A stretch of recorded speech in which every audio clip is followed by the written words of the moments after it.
नमस्कार, मैं रचना शर्मा। चढ़ती कला टाइम टीवी देख रहे सभी दर्शकों का स्वागत करती हूं। आप देख रहे हैं हिंदी के समाचार। समाचारों की शुरुआत से पहले एक नजर आज की मुख्य सुर्खियों पर।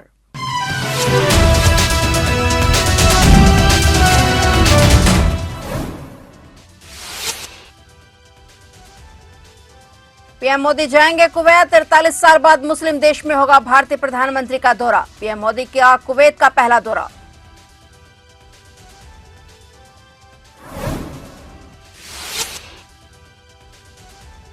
कांग्रेस नेता के घर ईडी का छापा। देहरादून में 18 गाड़ियों में पहुंची टीम। पूर्व सीएम के करीबी रहे हैं राजीव।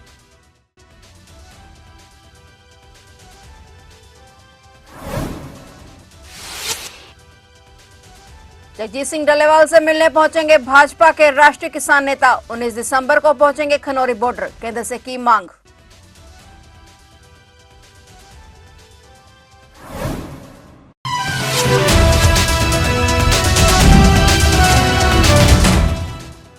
और अब समाचार विस्तार से।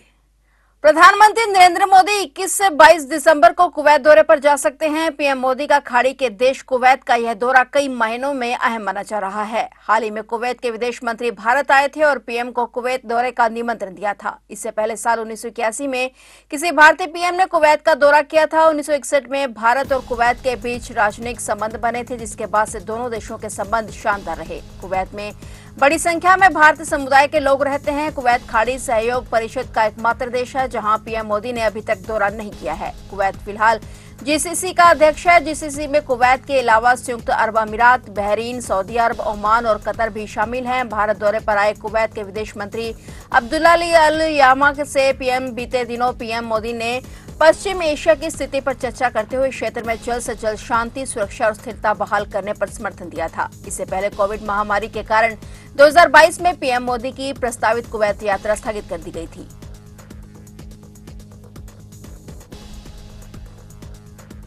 राष्ट्रीय सुरक्षा सलाहकार अजीत डोभाल बीजिंग की यात्रा पर जाएंगे। यह लगभग 5 वर्षों के अंतराल के बाद उनकी चीन की आधिकारिक यात्रा होगी। सूत्रों के मुताबिक इस दौरान वे सीमा मुद्दे पर विशेष प्रतिनिधि वार्ता में भारतीय प्रतिनिधिमंडल का नेतृत्व करेंगे। इससे पहले ऐसा संवाद दिसंबर 2019 में नई दिल्ली में हुआ था। वार्ता के इस तरीके को शुरू करने का निर्णय 23 अक्टूबर को कजान में प्रधानमंत्री नरेंद्र मोदी और चीन के राष्ट्रपति शी जिनपिंग के बीच आयोजित बैठक में लिया गया था।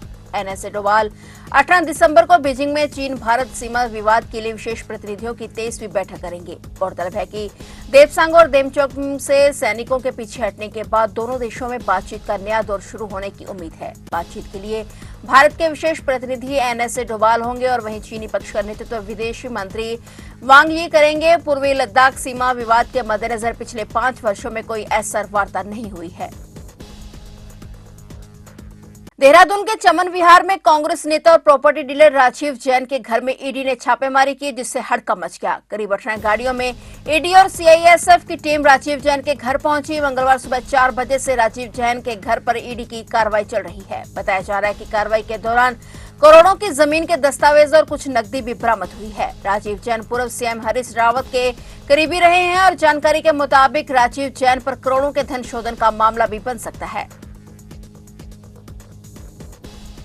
पंजाब के अमृतसर में आज मंगलवार सुबह धमाका हो गया, जिससे आसपास के लोग सहम गए। पिछले कुछ दिनों में अमृतसर कमिश्नरेट और अमृतसर ग्रामीण के अधीन पुलिस स्टेशनों के बीच अलग अलग समय पर विस्फोट के मामले सामने आए हैं। ताजा मामला अमृतसर के इस्लामाबाद थाने का है, जहां सुबह करीब 4 बजे धमाका हुआ और इस संबंध में सूचना मिलते ही पुलिस की टीमें भी थाने के बाहर पहुंच गई और पूरे मामले की जांच की जा रही है। वहीं मौके पर पहुंचे अमृतसर के पुलिस कमिश्नर गुरप्रीत सिंह भुल्लर ने बताया कि अलग अलग पुलिस स्टेशनों के बीच हुए धमाकों के मामले में पुलिस ने अब तक 12 लोगों को गिरफ्तार किया है और इस मामले में उनसे गहन पूछताछ की जा रही है। एक व्यक्ति अमन खोकर को अभी गिरफ्तार नहीं किया गया है और अब इसके अलावा 3 अन्य लोग उनकी रडार पर हैं। पुलिस ने कहा कि जब पुलिस किसी समूह के इतने सारे लोगों को गिरफ्तार करती है तो ग्रुप का नेता अपनी ताकत दिखाने के लिए ऐसी कार्रवाई करता है, लेकिन पुलिस जल्दी इस ग्रुप के सभी लोगों को गिरफ्तार करने में सफल होगी। उन्होंने कहा कि धमाके की आवाज सुनी गई है, लेकिन ब्लास्ट का कोई सामान बरामद नहीं हुआ है और न ही इस धमाके से कोई जानमाल का नुकसान हुआ है। वहीं दूसरी तरफ अमृतसर में हुए इस धमाके की गैंगस्टर जीवन फौजी ने जिम्मेदारी ली है। गैंगस्टर जीवन फौजी ने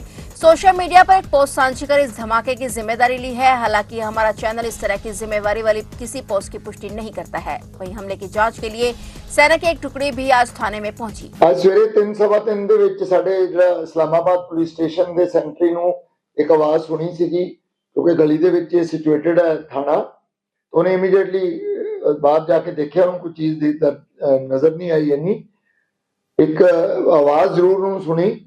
ਇਮੀਡੀਏਟਲੀ ਸਾਰੇ ਪੁਲਿਸ ਅਫਸਰ ਇੱਥੇ ਪਹੁੰਚੇ ਔਰ ਦੇਖਿਆ ਕਿ ਜਿਸ ਤਰ੍ਹਾਂ ਕਿ ਕਲੇਮ ਕੀਤਾ ਜਾ ਰਿਹਾ ਸੀ ਕੁਝ ਗਰੁੱਪਾਂ ਵੱਲੋਂ ਮੀਡੀਆ ਦੇ ਉੱਤੇ ਕਿ ਇਦਾਂ ਦਾ ਅਟੈਕ ਹੋਇਆ, ਪਰ ਮੈਂ ਤੇ ਆ ਕੇ ਦੇਖਿਆ ਸਾਰੇ ਪ੍ਰੈਸ ਨੂੰ ਵੀ ਅੰਦਰ ਇਨਵਾਈਟ ਕੀਤਾ ਕਿ ਕੋਈ ਡੈਮੇਜ ਨਹੀਂ ਹੋਇਆ ਕਿਸੇ ਤਰ੍ਹਾਂ ਦਾ ਪੁਲਿਸ ਸਟੇਸ਼ਨ ਬਿਲਡਿੰਗ ਨੂੰ। ਇਹਦੇ ਵਿੱਚ ਮੈਂ ਦੱਸਣਾ ਚਾਹੂੰਗਾ ਕਿ ਅਸੀਂ ਪਿੱਛੇ ਜੇ ਕਮਿਸ਼ਨਰੇਟ ਪੁਲਿਸ ਵੱਲੋਂ 10 ਮੈਂਬਰ ਫੜੇ ਸੀ ਇਸ ਮੋਡਿਊਲ ਦੇ, ਜਿਹੜੇ ਰਿਸਪੌਂਸਿਬਿਲਟੀਜ਼ ਲੈ ਰਹੇ ਨੇ। ਉਸ ਤੋਂ ਬਾਅਦ ਉਹ 10 ਤੋਂ ਬਾਅਦ 2 ਸਕੇ ਭਰਾ ਜੰਡਿਆਲਾ ਗੁਰੂ ਦੇ ਫੜੇ ਗਏ ਹੈ, ਜਸ਼ਨਪ੍ਰੀਤ ਤੇ ਇੱਕ ਉਹਦਾ ਛੋਟਾ ਭਰਾ ਜਿਹੜਾ ਜੁਵੀਨਾਈਲ ਹੈ।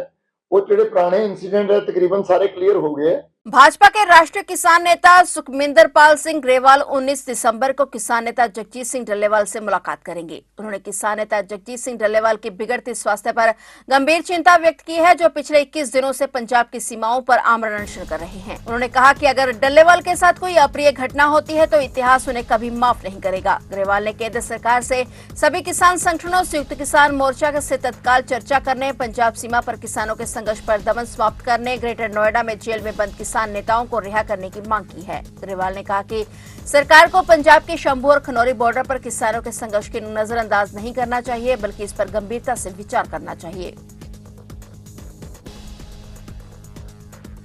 उत्तर प्रदेश के आगरा में एक भीषण हादसा हो गया। यहां पर यमुना एक्सप्रेसवे पर हुए एक भीषण सड़क हादसे में 4 लोगों की दर्दनाक मौत हो गई, जबकि एक गंभीर रूप से घायल हो गया। इस हादसे के बाद घटनास्थल पर चीख पुकार मच गई। हादसे की जानकारी मिलते ही पुलिस मौके पर पहुंची और घायल को अस्पताल पहुंचाया। जानकारी के मुताबिक यह हादसा थाना खंदोली क्षेत्र में हुआ। यहाँ पर कैंटर और 2 कारों के बीच जोरदार भिड़ंत हो गई। कार सवार आगरा से दिल्ली जा रहे थे और इस बीच ये भयानक हादसा हो गया। पुलिस मृतकों की पहचान कर आगे की कार्रवाई में जुट गई है। जॉर्जिया के प्रसिद्ध पर्वतीय रिसोर्ट गुदरी के एक रेस्तरां में 12 भारतीय नागरिकों की रहस्यमय मौत हो गई। जॉर्जिया में भारतीय मिशन ने इस घटना की जानकारी दी है। प्रारंभिक जांच के अनुसार इन मौतों के कारणों में कार्बन मोनोऑक्साइड गैस के प्रभाव का संकेत मिल रहा है। जॉर्जिया के आंतरिक मामलों के मंत्रालय ने कहा कि कार्बन मोनोऑक्साइड गैस के कारण सभी की मौत हुई है। मंत्रालय के अनुसार मौत की कोई हिंसा या चोट के संकेत नहीं मिल पाए हैं। पुलिस की प्रारंभिक रिपोर्ट के मुताबिक मृतकों में 11 विदेशी नागरिक थे और एक जॉर्जियाई नागरिक था। ये सभी लोग रेस्तरां में कर्मचारी के तौर पर काम कर रहे थे और उनके शव दूसरी मंजिल पर स्थित शयन कक्षों में पाए गए। तिबलिसी स्थित भारतीय मिशन ने इस घटना पर गहरी संवेदना व्यक्त की है। मिशन स्थानीय अधिकारियों के संपर्क में है और मृतकों के बारे में अधिक जानकारी जुटाने का प्रयास कर रहा है। मिशन ने मृतकों के परिवारों को हर संभव सहायता देने की भी बात कही है। इस मामले में पूरी गंभीरता से कार्रवाई करने का आश्वासन भारत सरकार ने भी दिया है। भारत सरकार ने इस घटना पर गहरी चिंता व्यक्त की। स्थानीय पुलिस ने इस घटना की जांच शुरू कर दी है और इसे जॉर्जिया की आपराधिक संहिता की धारा 116 के तहत दर्ज किया है। पुलिस ने बताया कि मौत का सटीक कारण जानने के लिए फोरेंसिक जांच भी की जा रही है। अमेरिका के नवनिर्वाचित राष्ट्रपति डोनाल्ड ट्रंप को हशमनी मामले में बड़ा झटका लगा है। न्यूयॉर्क के जज जॉन मर्चेंट ने अपने फैसले में साफ कर दिया है कि राष्ट्रपति बनने के बाद भी ट्रंप को इस मामले में कोई राहत नहीं मिलेगी। अदालत ने उनके मई में सुनाई गई सजा को बरकरार रखा है। ये फैसला राष्ट्रपति पद पर रहते हुए भी कानूनी जवाबदेही का एक मजबूत संदेश देता है। इस फैसले के बाद संभावना बढ़ गई है कि ट्रंप गंभीर आपराधिक आरोप के साथ व्हाइट हाउस जाने वाले अमेरिका के पहले राष्ट्रपति बन सकते हैं। ये मामला 2016 के राष्ट्रपति चुनाव के दौरान का है, जब ट्रंप ने एक पॉर्न स्टार को चुप्पी बनाए रखने के लिए पैसे दिए और इस भुगतान को छुपाकर चुनावी संभावनाओं को प्रभावित करने की कोशिश की। न्यायालय ने 5 नवंबर के राष्ट्रपति चुनाव के परिणाम को देखते हुए ट्रंप की सजा पर सुनवाई 22 नवंबर को अनिश्चितकाल के लिए स्थगित कर दी थी। लेकिन अब अदालत का फैसला इस मामले में ट्रंप के लिए राहत की संभावनाओं को लगभग समाप्त करता है।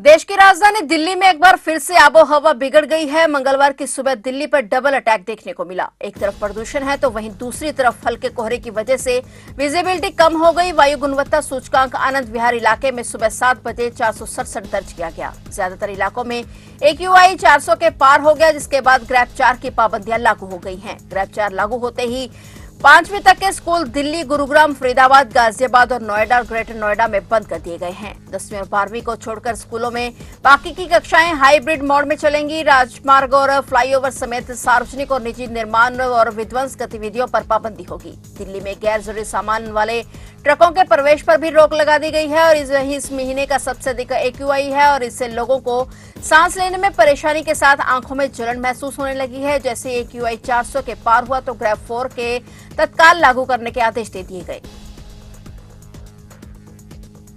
फिलहाल हिंदी के समाचारों में इतना ही। और नए समाचारों के साथ फिर से हाजिर होंगे। तब तक के लिए देखते रहिए चढ़ती कला टाइम टीवी और मुझे दीजिए इजाजत। धन्यवाद।